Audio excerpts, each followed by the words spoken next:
He erased himself from my life over a single dance, and I'm supposed to be the bad guy. The first thing that hit me wasn't the hangover, but the echo. It was a hollow sound coming from the closet, the kind you only get when something is missing. Samuel's side of the closet was bare, not packed for a weekend trip bare. I'm talking evidence scrubbed from a crime scene bare. The wooden hangers were all clustered together, naked and clinking. I stumbled out of bed, my head pounding. His toothbrush was gone from the holder.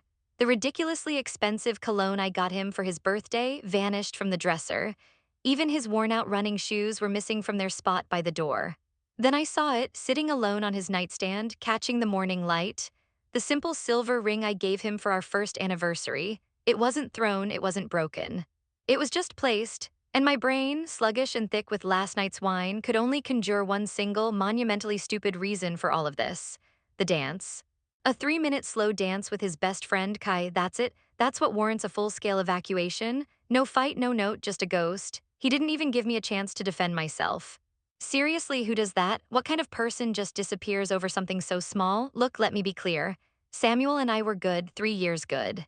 He was the kind of guy you build a life with. He remembered my coffee order, tolerated my chaotic messiness, and had a 5-year plan that actually made sense. He was solid, stable. If I'm being honest, sometimes he was so stable he felt more like a beautifully crafted piece of furniture than a person. His socks were paired by color and function. His idea of a wild Friday night was trying a new brand of artisanal cheese. He was, in a word, predictable, and I know what you're thinking, that I was bored. It wasn't that simple. I loved his predictability, it was safe. But there was a flip side to that coin. His stability was built on a foundation of rigid, unshakable principles. He wasn't just principled about big things. I once saw him almost end a friendship over a $50 loan that was a week late. To him, it wasn't about the money. It was about the integrity of the promise. His world had sharp, clean edges, and he expected everyone else to respect them. He told me the story of his biggest, sharpest edge on our third date. It came out in a flat, rehearsed way, like a historical fact he was obligated to share. When he was 14, his father left his mother for her best friend, a woman who had been a fixture at their dinner table his entire life. The betrayal didn't just break up a marriage, it detonated his entire world. His mother had a breakdown, he had to switch schools, and the word trust became this fragile, hollowed-out thing for him. He looked me dead in the eye that night and said, "I can handle almost anything, Vivienne, but I cannot handle that specific kind of disrespect. It's a red line for me." And I got it, I really did. I held his hand and told him he'd never have to worry about that with me. What I didn't tell him was that I had my own baggage, my own set of ghosts. My last relationship ended when my ex-boyfriend got his new girlfriend pregnant, and I found out from a mutual friend's pitying Instagram DM. The picture was of them at a baby shower, his hand on her stomach. The caption was full of heart emojis.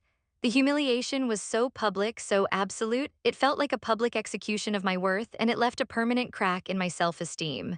So yes, maybe I do things I shouldn't. I developed this habit. A little test here and there. A lingering hand on a friend's arm during a conversation, a laugh that was a little too loud at another man's joke. It's a pathetic, desperate need for validation, a quick hit of external proof that I'm still desirable. I loved the little flicker it would cause in Samuel's eyes. I mistook his quiet anxiety for a spark of possessiveness, a sign that he was still fighting for me. It was a stupid, dangerous game, but it made me feel powerful. I always thought it was harmless. I thought Samuel, with his unwavering solidity, was immune to my stupid little tests. I thought he knew he was the one I came home to. I never ever thought he'd see me as a threat. I wasn't his mother's best friend, I was just Vivienne, and Kai was just Kai, it was just a dance.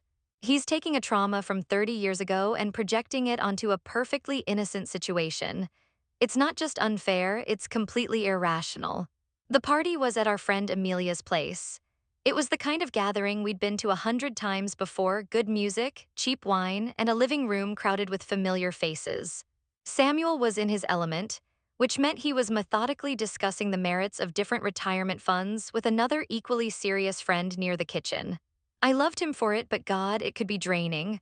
I was on my third glass of rosé when the music shifted. The upbeat indie rock faded out, replaced by a slow, ridiculously sentimental ballad. Couples started pairing off, swaying awkwardly in the cramped space, and that's when I saw Kai. He was sitting alone on the arm of the sofa, nursing a beer and looking like a lost puppy. Kai is Samuel's oldest friend, the kind of bond forged in childhood that's more like brotherhood. He's sweeter, quieter than Samuel, the type of guy who always seems a little out of place at loud parties. My brain, buzzed and feeling magnanimous, concocted a perfectly reasonable justification. I was being a good host, a good partner. I was going to rescue my boyfriend's best friend from social isolation. I walked over, a bright, slightly wobbly smile on my face. You can't just sit here looking sad during a classic, I said, holding out my hand. It's bad for party morale. He looked surprised, even a little hesitant, but he took my hand. We found a small pocket of space, and he put his hand on my waist with the polite, almost clinical distance you'd use with a distant aunt. It was nice, innocent. The song was schmaltzy, and we were just two friends making small talk while moving in circles.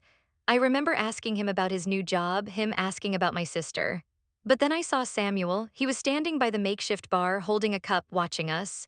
He wasn't scowling or looking angry. His face was completely blank, a quiet, unnerving stillness. And that's when the ugly little switch flipped in my head. The part of me that craved the drama, the part that needed to feel chosen. I leaned in a little closer to Kai, just a fraction of an inch, and rested my head on his shoulder for a beat. 2 seconds, maybe three. It was a gesture meant entirely for the man across the room. A silent, stupid provocation. See, I'm here, I'm desirable, pay attention to me. Kai stiffened slightly, clearly uncomfortable, and the moment passed as quickly as it came. The song ended. I gave him a friendly pat on the arm, said, "Thanks for the dance," and walked away, feeling a stupid little thrill. I had poked the bear and gotten away with it. I interpreted Samuel's continued silence not as a warning sign, but as proof that it didn't even register. He was just being his usual stoic, party pooper self. I was so sure, so arrogantly certain that I knew exactly where his line was. I had no idea I had just taken a running leap over it. The car ride home was a vacuum. The silence was so thick and heavy it felt like it was pressing in on me, making it hard to breathe. I kept the radio off, thinking he'd be the one to break it. He never was. Samuel's anger wasn't loud. It was a quiet, suffocating thing, a drop in temperature that could freeze a room. I glanced over at him. His hands were gripping the steering wheel at a perfect 10 and 2, his knuckles white. His jaw was set, and he was staring straight ahead at the road as if it held the secrets to the universe. This was the part of the script where I was supposed to apologize or at least acknowledge his mood. But the wine was still making me bold and self-righteous. Why should I apologize for being friendly? For dancing? It was ridiculous. His insecurity was his problem, not mine. "Hey," I said, trying to make my voice sound light, teasing. "You're not actually mad about that dance, are you? Don't be that guy, Sam, it was just Kai." He didn't turn his head, he didn't even flinch. For a few seconds, I thought he was just going to ignore me. Then he spoke, and his voice was unnervingly calm, devoid of any emotion at all. It was the voice he used with difficult clients or telemarketers. "I'm tired, Vivienne." That was it, not "I'm angry," or "that hurt me," or "we need to talk." Just "I'm tired." The two words hung in the air between us, colder and more final than any shouting match could ever be. It was a dismissal, an ending, and I was too proud, too stubborn to see it. I scoffed, a little puff of indignant air, and turned to look out my own window, a fresh wave of resentment washing over me.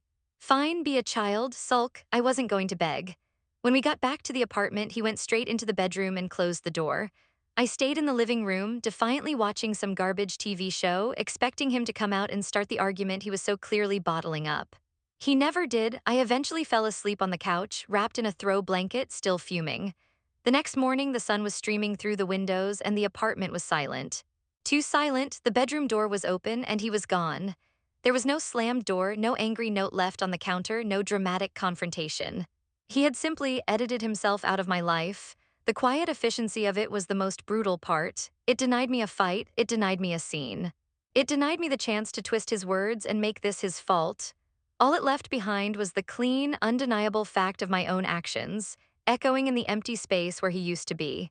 The first hour was pure, indignant rage. I paced the apartment, phone in hand, rehearsing the scathing speech I'd give him when he finally answered. But the call went straight to voicemail. Every time, my first text was angry, "You're a coward, you can't just leave without a word." The second was slightly more pleading, "Sam, this is insane. Can we please just talk?" By the 10th, I was just sending a string of question marks. All of them were delivered, but none were read. I checked his social media. Blocked. WhatsApp, blocked. Venmo, for God's sake, blocked. It was a digital amputation. Swift, clean, and absolute. Panic started to curdle the anger. By noon on Sunday, I was desperate enough to break the unspoken rule of couple fights. I started calling our friends. I started with Amelia, the party host. I put on my best confused and heartbroken voice. Amelia, hey, have you heard from Samuel? He left, packed his stuff and left this morning. I woke up and he was gone. I let my voice crack a little at the end for effect. There was a long pause on the other end of the line. Too long? Oh, wow, Vive, she said, her voice strained with an awkwardness I wasn't expecting. No, I haven't heard from him. It's because of that stupid dance, can you believe it? He's acting like I committed some mortal sin by dancing with his best friend. It's crazy, right? I was feeding her the lines, waiting for the expected. He's totally overreacting. But it didn't come. Instead, there was more silence, followed by a hesitant, well, you know how he is about that stuff, Vive, with his family history and everything.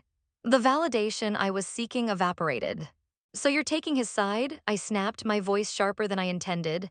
No, no, of course not, she said quickly, clearly backtracking. I'm not taking any sides. I really don't want to get in the middle of this. I'm sorry, Vive, I have to go. And she hung up. It was the same with everyone else. I called 3 other mutual friends, and the script was nearly identical. Each conversation was a masterclass in polite evasion. They weren't hostile, they weren't accusatory, they were just distant. There were a lot of awkward coughs, a lot of I'm sure he just needs some space, and a universal, palpable desire to get off the phone as quickly as possible. No one was defending me. No one was telling me I was right and he was being a lunatic. Their collective discomfort was a mirror I didn't want to look into. It was the first chilling indication that the story I was telling myself, the one where I was the innocent victim of a man's irrational jealousy, was a story no one else was buying. Their awkward distancing was a quiet, unified verdict. And for the first time, a terrifying thought wormed its way into my brain. What if they're not distancing themselves from the situation? What if they're distancing themselves from me? By Tuesday, the apartment felt less like a home and more like a mausoleum. Every empty space screamed his absence. I was surviving on coffee and the dregs of my self-righteous anger, which was quickly running out. I couldn't work. I couldn't eat. I just wandered from room to room, picking up objects he'd left behind, a forgotten paperback, a single cufflink under the bed, as if they were ancient relics. His laptop was still on the small desk in the corner of our living room. He'd forgotten it in his surgical exit. For 2 days, I had resisted the urge to open it. It felt like a sacred boundary, one of the few I hadn't bulldozed. But by Tuesday night, I was out of boundaries and out of pride. I needed a clue, an explanation, anything. I lifted the screen. It was unlocked, still logged into his email. My heart hammered against my ribs. I knew it was wrong, a gross invasion of privacy, but I was past caring. I scrolled through his inbox, looking for a hotel booking, a flight confirmation, a message to a friend that would explain where he'd gone. Nothing. Then I saw the drafts folder. There was only one email in it. The recipient was a generic reservations email address for a boutique hotel in Maui. The subject line read, Ray. Anniversary and proposal surprise confirmation, reservation 74B39. My breath caught in my throat. I clicked it open. The email was dated 2 weeks ago. It was a long, meticulously detailed message to the hotel's concierge. He confirmed their anniversary package booking for next month. He asked if they could arrange for my favorite flowers, peonies, which would be out of season, but he was willing to pay extra to be in the room when we arrived. He described, in excruciating detail, his plan to propose on the 3rd night of our stay, on the secluded stretch of beach the concierge had recommended to him in a previous email. He was asking if a photographer could be hidden nearby to capture the moment. He wrote, I know this is a lot to ask, but this has to be perfect. Vivienne is the most incredible person I've ever met, and she deserves a perfect moment. She's changed my life, and I want to spend the rest of it making her happy. I read the words over and over, my vision blurring with tears. This wasn't the email of a man who was unsure. This wasn't the email of someone on the verge of leaving.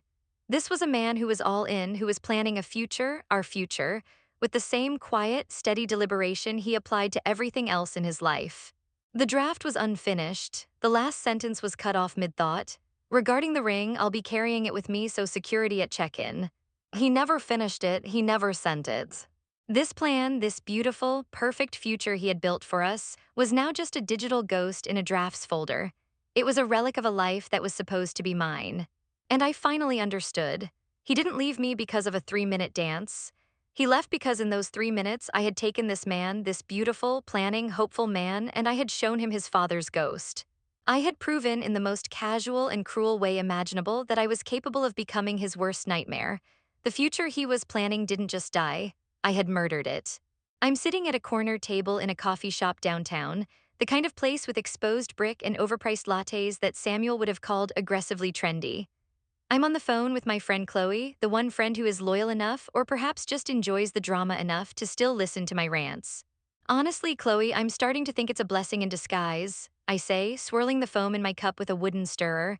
I've practiced this tone. It's light breezy, a little bit cynical. The voice of a woman who is completely over it. I mean, if someone is that fragile, that easily broken by something so insignificant, what kind of future would we have had anyway? I'd be walking on eggshells for the rest of my life. I dodged a bullet right. Totally, Chloe says, her agreement a little too quick, a little too enthusiastic. You're way better off without that kind of dramas. Exactly, I say, and I even manage a small laugh. It sounds brittle and fake even to my own ears. His loss. I'm already thinking about planning a girls' trip. Maybe somewhere warm, get some sun, forget this whole ridiculous episode ever happened. We chat for a few more minutes about meaningless things, work, a new show on Netflix, Chloe's disastrous latest date. I sound normal, I sound fine, I sound like I'm moving on. We hang up and I sit there for a moment in the noisy cafe, a triumphant little smile plastered on my face for any onlookers. I am the picture of unbothered resilience, but under the table, hidden from view, my left hand is clenched into a fist inside my coat pocket. My knuckles are white. I'm clutching a piece of paper I printed out this morning, the one tangible piece of evidence from the wreckage. It's the email, the proposal plan. I've folded and unfolded it so many times the creases are soft and worn, the ink starting to smudge. My fingernails are digging into the paper, tearing at the edges, shredding the words. She deserves a perfect moment into tiny, silent pieces.